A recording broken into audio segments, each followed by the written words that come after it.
We have now made it to the neighborhood of San Juan. We're going to be going to the Mercado Central. It is a large market, so we're going to check that out and see what you can get in there.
It's Monday. I can only assume how busy this is on the weekends. It looks like right now, most of the things that are open are restaurants. I haven't seen any vendors yet, but there's an inside and it wraps around. It's a big square. The Cadiz market, it has been around since 1838, making it one of the oldest markets in Spain. And when you come inside, it feels like a slice of authentic Cadiz life. Local shopping for fresh seafood, butchers calling out daily specials, and the smell of spices, coffee, and fried fish are filling the air. The building has been beautifully restored, but still keeps its 19th century character with an open-air centered courtyard surrounded by stone arches. I mean, this is beautiful. The market isn't about just food shopping. It's a modern section called the Gourmet Corner where you can sample tapas, local wines, cheeses, Iberian ham. It's a great spot to take a break, grab a glass of sherry, and watch the daily rhythm of the city go by. Around lunchtime, the atmosphere really comes alive. People are standing around tall tables, sharing plates of fried fish, oysters, and little cups of chilled white wine. The Mercado Central is open most mornings, typically around 9 a.m. to about 3 p.m., and it's best to go early to catch the fishermen and the vendors in full swing. Saturdays are especially busy, but they have the best energy here. Now, it is Monday, and it is 2:20 p.m., so that's probably why most of these shops are closed, because if it closes around 3 o'clock, they might have sold everything or just had enough and ready to go. So on the inside, this appears to be where like the fish market is. They've got all these different stations set up. There's one vendor down at the end, but there's scales, the water, everything's here. They're very clean too. There's not any like dirt anywhere around here. So if you want to come get some food, I probably wouldn't worry too much about any kind of bacteria or cross-contamination.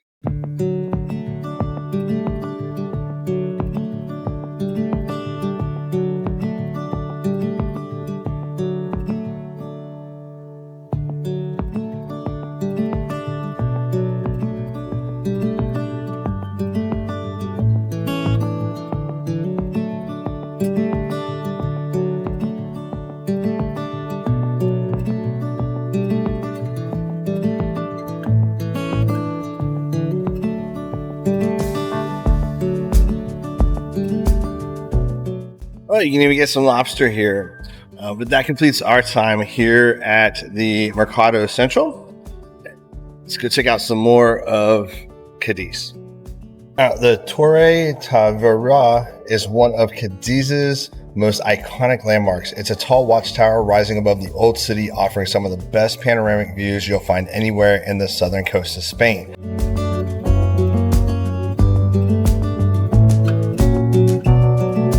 You do need reservations. You can make them online. In that video I just showed you, there's a QR code. You can stop and take a picture of it. It's €8 for general admission, $6 for reduced admission. It is open from 10 to 6, October to April, and 10 to 8, May through September.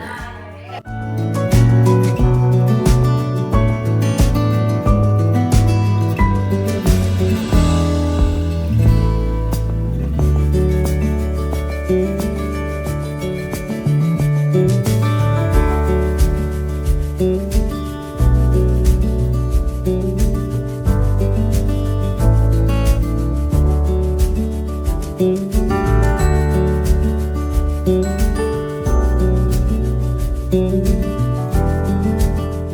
made it to the neighborhood of Cali Jones. It's a little pocket of Cadiz's old town, so it's got tight streets. You'll see laundry strung across the balconies. There's unmistakable sea breeze that runs through it. It's part of the historic core near the Cathedral and El Popolo San Juan area. So if you're walking around here, you're near everything. You can even see it labeled simply as Cali Jones on some map layers. And some of them have it CALLE space JONES. So it isn't one simple street, it's more of a cluster of alleys. Local histories love to point out how these lanes go back to the medieval fabric of the city. They're even connective tissue between bigger thoroughfares, and wandering them is half the fun. You'll see them, they'll be like this big, and then they walk into these big thoroughfares, and I use that term loosely because this is a busy street, but it's one way. This area is just so old that it's they couldn't even comprehend automobiles, right? So it was just horse and buggy width. Fortunately, they were able to put up some sidewalks, but even then the sidewalks get very narrow. But it's very beautiful. I love the architecture around here. I've even found some buildings that have the tile on them, like we saw in Lisbon.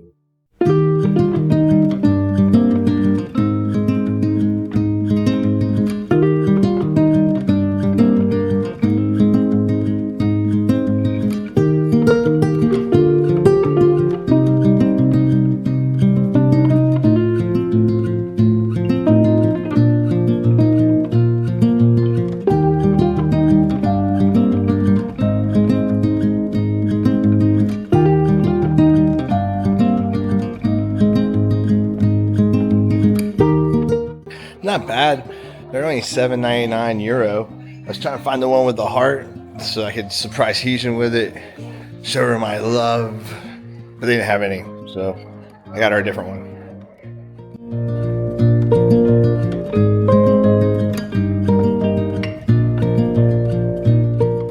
In the far end of the beautiful Playa de la Calenta, this little stretch of urban beach is Cadiz.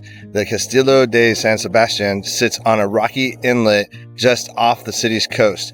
It's connected to the mainland by a long causeway that you can walk, giving it the feeling of venturing out into the sea without ever living in the city. Now, why does this matter? This site has layers of history. Legends say there was once a temple to a Greek titan Kronos here. In 1457, a Venetian crew recovering from plague built a small chapel on the inlet. The fortress was largely known during its construction in 1706, but it was built to defend the Cadiz northern flank and the approach towards the bay. In 1860, a causeway linked the island fortress to the city to improve access and defense. A lighthouse was added on the base of an older watchtower around 1908, 41 meters above the sea, making the site not just a military site, but also navigational. Today, the castle has been declared a bien de interés cultural, or a cultural asset of interest in Spain.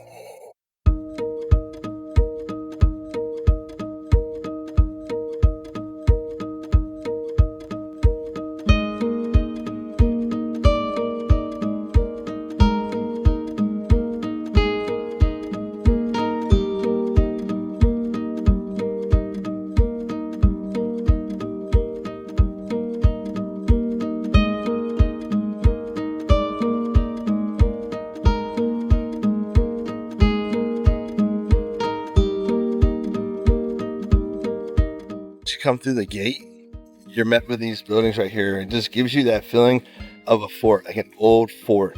It's very impressive. Like, having been in the military, I love coming to old forts just to kind of see how things used to be to how things are now. Like, I don't think they have Wi-Fi or TV, internet here, and this was a fort. And now today, the Wi-Fi goes out, everything stops. It's amazing how they can get things done so well back then. We can do things better, but we get one little bit of Wi-Fi issues and no bueno.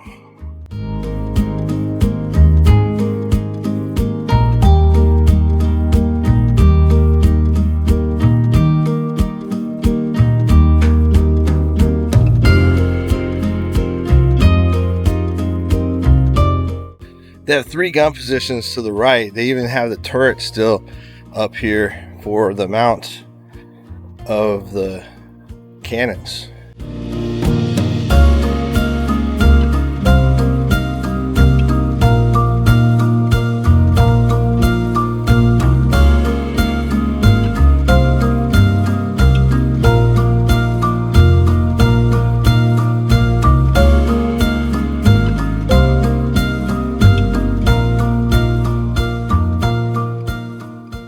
And depending on how long you have here in Cadiz, you can come here or you can go to the Catalina Castle, which is right there. Now, in between these 2 castles is their most popular beach. So if you want to come to the beach, you got castles on each side of you. And because Cadiz is kind of a peninsula, that's why they have these 2. They have like interlocking sectors of fire to cover the whole area here. It's really interesting that they would build 2 forts up here, or castles, whatever you want to call them. But it's very impressive. And what I like also, if you've ever been to Galveston, Galveston is a big shipping port. And because it's so busy, all the sand gets turned up and the water's brown. But we've got all these cruises here. They actually build ships here in Cadiz. The Explorer of the Seas that we're on, it just spent 28 days here going through maintenance, refurbing here in Cadiz. And look at the water. It's just so blue. It's phenomenal. I really wish Galveston would be like that. I'd go there more than Corpus.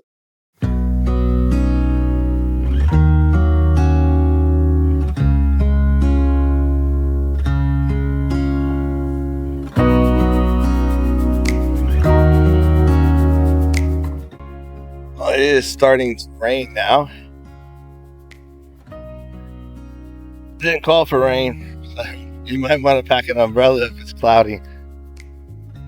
Oh well, rain don't hurt. It's funny to see people get all bent out of shape when it starts to rain too. It's like nobody takes a shower.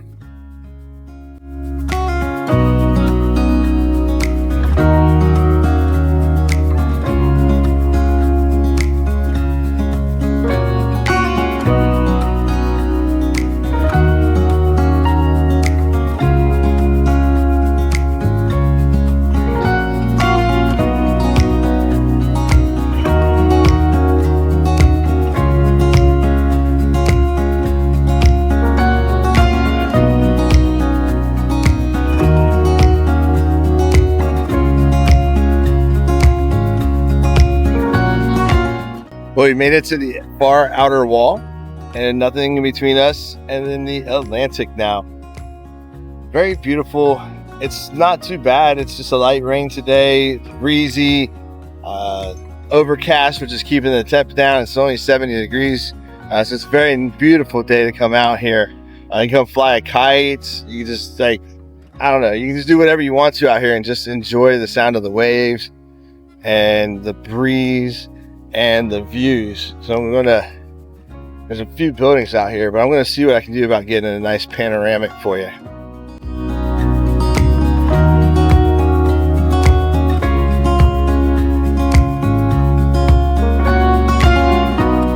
You can see how small Cadiz really is. Like the cruise port's just a little over there, but you have the cathedral, you can see the Golden Dome, you've got the castle, you've got right by the cathedral is the Roman Theater, then you got Popularo, then you've got the market. All that's just like right in this area right here.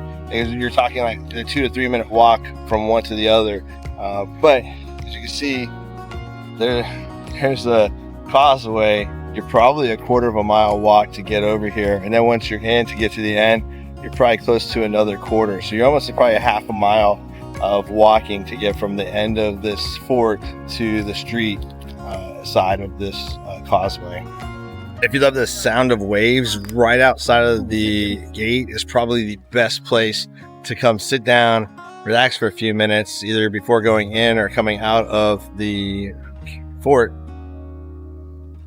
There's a great place right here. And then of course, as soon as I stopped videoing it, the wave stopped. But I was out here for about 3 minutes. There's just wave after wave after wave.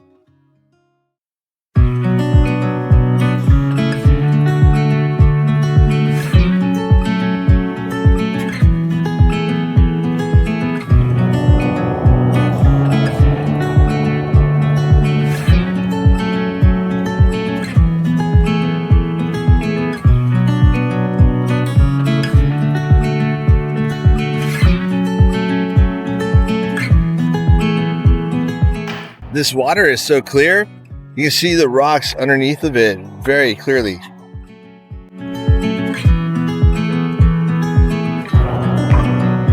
One thing I find interesting is on this side of the fort, the waves are very big. And if you go over here, they aren't. It's almost still. It's pretty interesting how the castle breaks up, or the fort breaks up the water around here. So the last thing I'm going to talk about today, because I got to get back to the ship, is this beach behind me. It is the most famous beach in Cadiz.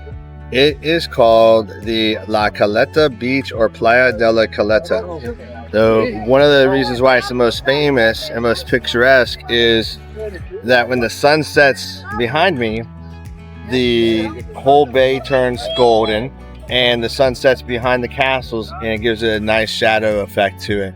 I really wish I could be here for that. That would be really cool. But you're here and you're here overnight, that might be a good thing to go check out. But Cadiz is very beautiful. It's got a lot of rich history here. If you have any questions about it, let me know. If you want to book a cruise that comes to here, let me know and we can go check it out and price it out. Remember, I can get group rates when others can't. Like when you call Royal or whatever, they won't give you a group rate, but I can get them for you. So until next time, I'll see you next trip.